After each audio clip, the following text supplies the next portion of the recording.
Now we will talk about passive voice of indirect command. Passive voice of indirect command.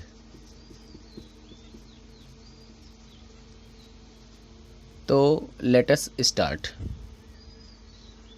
क्या कहना है दोस्तों? चलिए, अगर कोई वॉइस है कि दे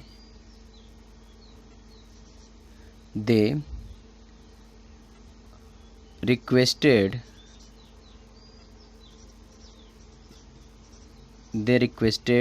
me to go. They requested me to go from there. उन लोगों ने मुझे वहाँ से जाने को कहा। इस सेंटेंस में गौर से समझिएगा इसको। इस सेंटेंस में सिर्फ आपको इतने पार्ट को यानी दे से लेकर मी तक को ही लेना है, बाकी इधर इन्फिनिटी वाले पार्ट को वैसे ही छोड़ देना है। यानी पैसिव आपका किसका बनेगा? सिर्फ सब्जेक्ट वर्ब ऑब्जेक्ट का। It's very simple. Indirect command का जो पैसिव होता है बहुत ही सिंपल होता है। यहाँ मी को आपको सब्जेक्ट बना लेना है, यानी आई हो जाएगा। रिक्वेस्टेड का हो जाएगा दोस्तों वाज रिक्वेस्टेड। अब बताइए वाज रिक्वेस्टेड क्यों होगा? क्योंकि ये रिक्वेस्टेड पास्ट इंडेफिनिट टेंस है, तो पैसिव बनाते समय वाज वर थर्ड फॉर्म का प्रयोग करते हैं। तो रिक्वेस्टेड का हो जाएगा was requested. I was requested. दोस्तों, हमने एक दिन पैसिव बनाया था इंडेफिनिट सब्जेक्ट का, तो उसमें आपको मैंने बताया था कि अगर दे, वी, पीपुल, पब्लिक ये सब्जेक्ट ग्रुप में आ जाए तो इन्हें एजेंट बनाना आवश्यक नहीं है। तो इन्हें यहाँ पर बाय देम लिखने की कोई आवश्यकता नहीं है, तो I was requested to go from there. तो इट्स वेरी सिंपल। ये आपका एक्टिव है और ये पैसिव है। आपने देखा कितना सिंपल होता है कमांड। एक और एग्जांपल लेते हैं।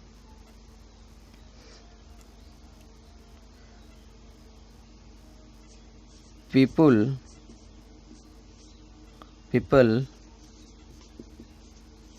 advised Neha to help Puneet. In this sentence, Neha object, people subject, Neha को सब्जेक्ट बना दीजिए, नेहा हो गया। फिर एडवाइज्ड का हो जाएगा वाज एडवाइज्ड। आप मुझे बताइए वाज एडवाइज्ड क्यों होगा? क्योंकि एडवाइज्ड पास्ट इंडेफिनिट टेंस है। तो Neha was advised to help Puneet.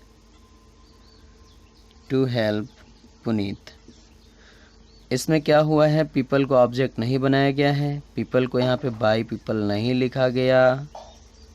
क्यों नहीं लिखा गया? इसका कारण आप मुझे बताइए। चलिए, अच्छा मैं आपको बता देता हूँ। क्योंकि पीपल जो है इंडेफिनिट सब्जेक्ट है, किसी एक पर्सन को इंगित नहीं करता है बल्कि अननोन पर्सन्स को इंगित करता है, तो इसीलिए बाय पीपल नहीं लिखा जाएगा यहाँ पे।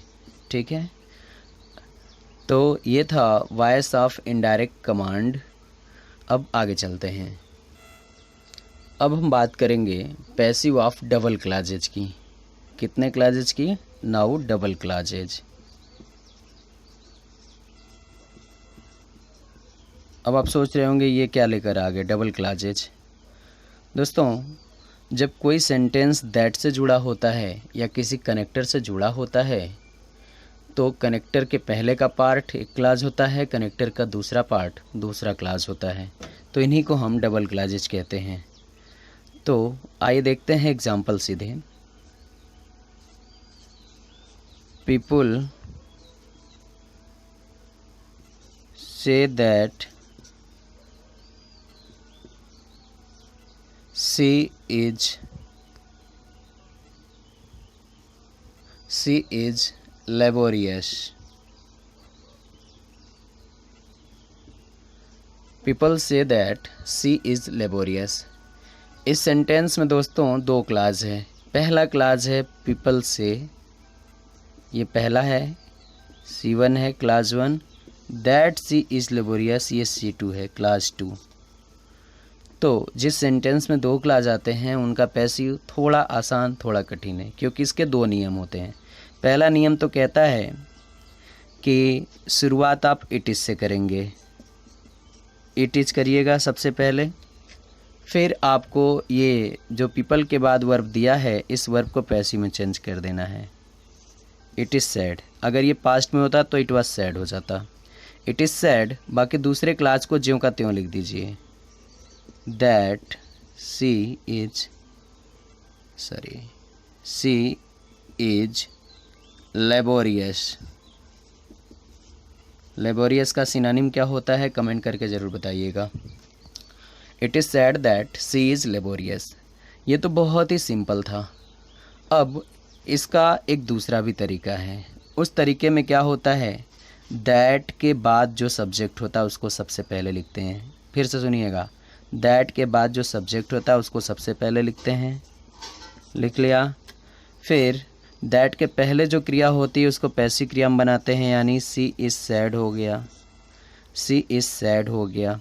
सी को पहले लिख लिया, दैट के पहले जो क्रिया है उसको पैसिव क्रिया में बना दिया, इज़ सैड। अब जो सी के बाद क्रिया है उसको इन्फिनिटिव बनाएंगे, तो इज का इन्फिनिटिव हो जाएगा टू बी, इज का इन्फिनिटिव हो जाएगा to be. C is said to be laborious, C is said to be laborious. यहाँ पे इस दैट को और इस पीपल को क्विट कर दिया जाता है। You can see once more, C को फर्स्ट ऑफ ऑल लिखेंगे, देन आफ्टर से को चेंज करेंगे पैसिव वर्ब में, इज सैड हो जाएगा। नाउ इज को चेंज कर देंगे इन्फिनिटिव में, टू बी हो जाएगा, एंड आफ्टर दैट लेबोरियस को लिख लिया जाएगा।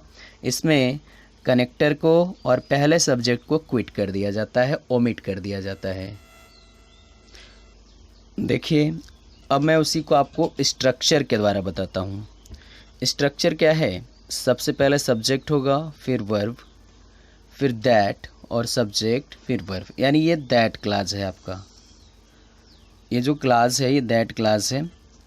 तो जो पहला तरीका है उसमें आपको क्या करना है, सबसे पहले इट लिखा जाता है, फिर इस पहले क्लास का जो वर्ब होता है उसको पैसिव वर्ब में चेंज करके दैट वाले क्लास को ज्यों का त्यों लिखा जाता है, उसमें कोई चेंज नहीं होता है। ये पहला मेथड है, मेथड 1। यह परीक्षाओं में थोड़ा कम पूछा जाता है, लेकिन मेथड 2 जो है उसको अधिकांश पेपर में पूछा जाता है। यहाँ पे एक्टिव वॉइस में देखिए सब्जेक्ट 1 है और यहाँ पे सब्जेक्ट 2 है दैट के बाद। पैसिव बनाने के लिए इस सब्जेक्ट 2 को पहले लिखते हैं, सब्जेक्ट 2 को पहले लिख लेंगे, फिर उसके बाद वर्ब फर्स्ट को पैसिव वर्ब में चेंज करेंगे। ये वर्ब फर्स्ट का पैसिव वर्ब है। फिर आपको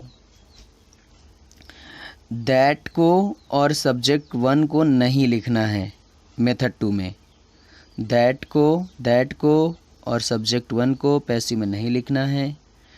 अब सब्जेक्ट 2 के बाद जो वर्ब था उसको इन्फिनिटिव में चेंज करना है। इन्फिनिटिव तो पता ही होगा, 2 + V1 में चेंज करना है।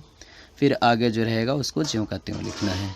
यही स्ट्रक्चर है इसका मेथड 2 का। फिर से समझ लीजिए, सबसे पहले आपको सब्जेक्ट 2 लिखना है, फिर दिए गए पहले वर्ब को पैसिव वर्ब में चेंज करना है, फिर जो दूसरा वर्ब है उसको इन्फिनिटिव में चेंज करना है। ध्यान रहे इसमें दैट और सब्जेक्ट 1 को ओमिट कर दिया जाता है। इस पर और आपको एग्जाम्पल दिखाते हैं। People think that India is a poor country.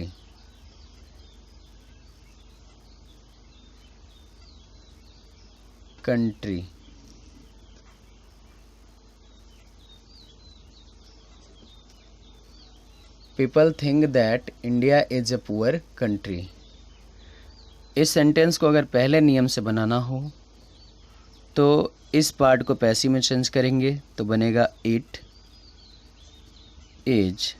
Think का third form thought, it is thought. फिर दैट क्लास को ज्यों का त्यों छोड़ देंगे, that India is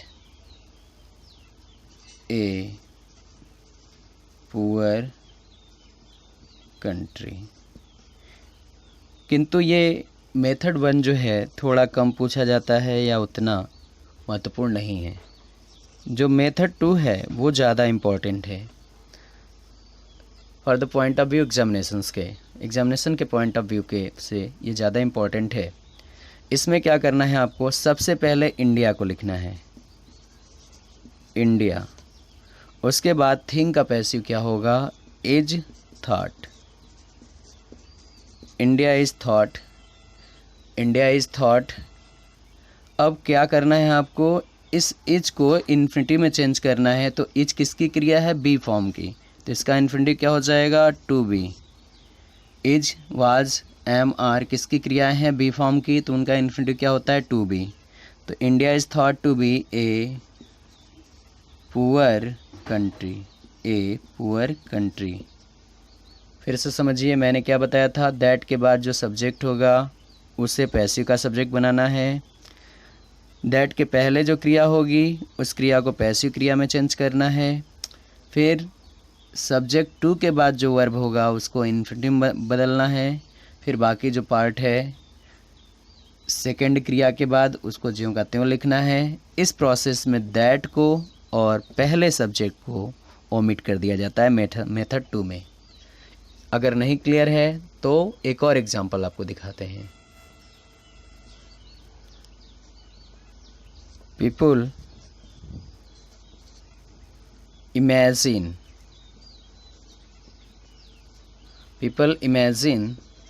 that corona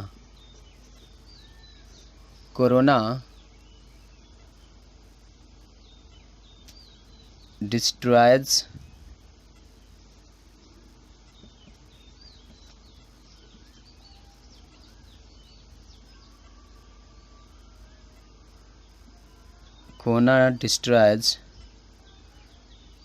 many countries। यहाँ पर डिस्ट्रॉयड कर देते हैं, कोरोना डिस्ट्रॉयड मेनी कंट्रीज। इस सेंटेंस में आपका पहला पार्ट है पीपल इमेजिन, दूसरा है that corona destroyed many countries. अब आपको इसको चेंज करना है पैसिव वॉइस में। तो पहला तो तरीका है क्या, इट वाला। तो it is imagined, it is imagined करेंगे। फिर दैट क्लास को ज्यों का त्यों लिख देंगे, that corona destroyed many countries.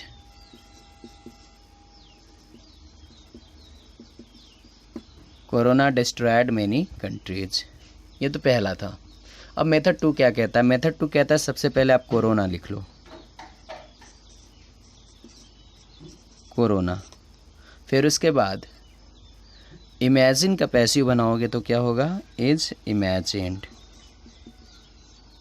Is imagined. Corona is imagined, इसमें आपको पीपल और दैट को नहीं लिखना है, आपने यूज कर लिया कोरोना का, इमेजिन का। Corona is imagined. डिस्ट्रॉयड का पैसिव क्या होगा, टू डिस्ट्रॉय, टू डिस्ट्रॉय।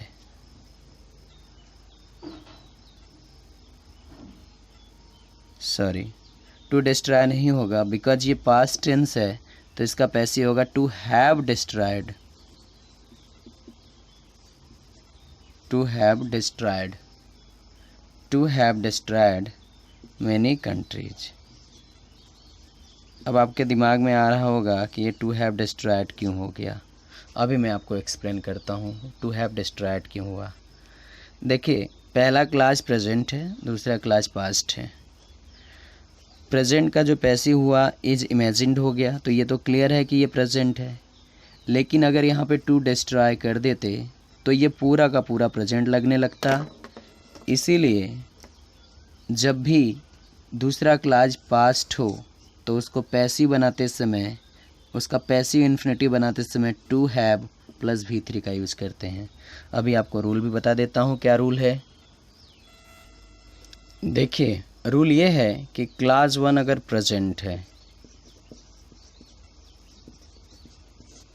है और क्लॉज 2 का जो वर्ब है वो भी प्रेजेंट है,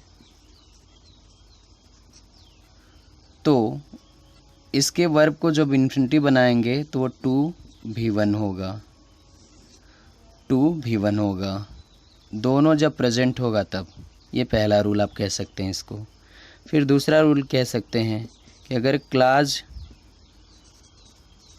1 दैट, फिर क्लॉज 2। क्लॉज 1 पास्ट है और क्लॉज 2 भी पास्ट है। क्लॉज 1 पास्ट है और क्लॉज 2 भी पास्ट है, तो ऐसा सिचुएशन में भी क्लॉज 2 का इन्फिनिटिव 2 प्लस V1 होगा।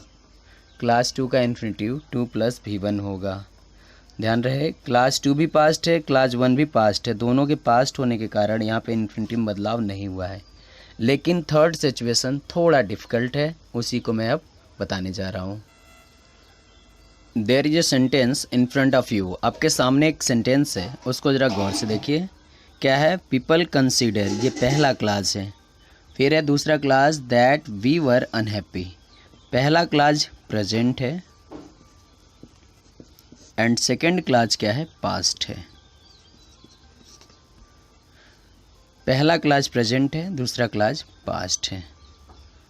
अब जब पहला प्रेजेंट हो और दूसरा पास्ट हो तो पास्ट को पास्ट की वैल्यू बनाए रखने के लिए इस क्रिया का जो इन्फिनिटिव बनता है वो होता है टू हैव प्लस दी हुई क्रिया का थर्ड फॉर्म।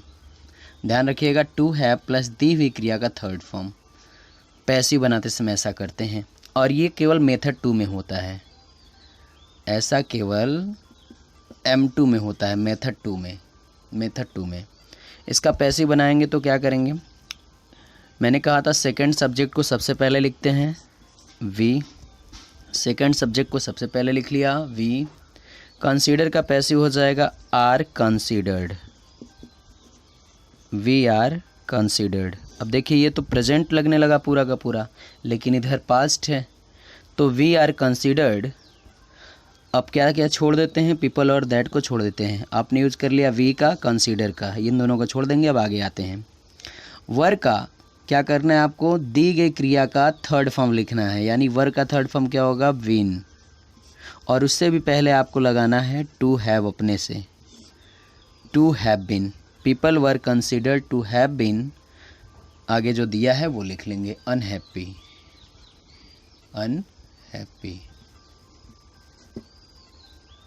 ठीक, तो क्या बन गया इसका? People consider that be were unhappy का be are considered, we are considered to have been unhappy.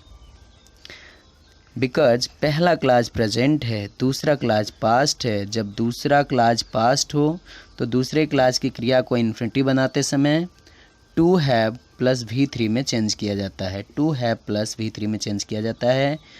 इस वर का बीन हुआ है क्योंकि वर बी का फॉर्म है। किसका फॉर्म है? बी का। तो क्या होता है? बी का प्रेजेंट फॉर्म होता है is am are, past form होता है वाज वर, और थर्ड फॉर्म होता है यानी पास्ट पार्टिसिपल फॉर्म होता है बीन। इसीलिए वर को चेंज किया गया है बीन में। ठीक, you can C one more example.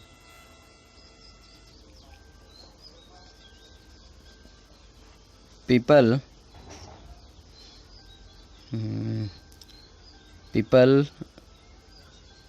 say that I was lazy।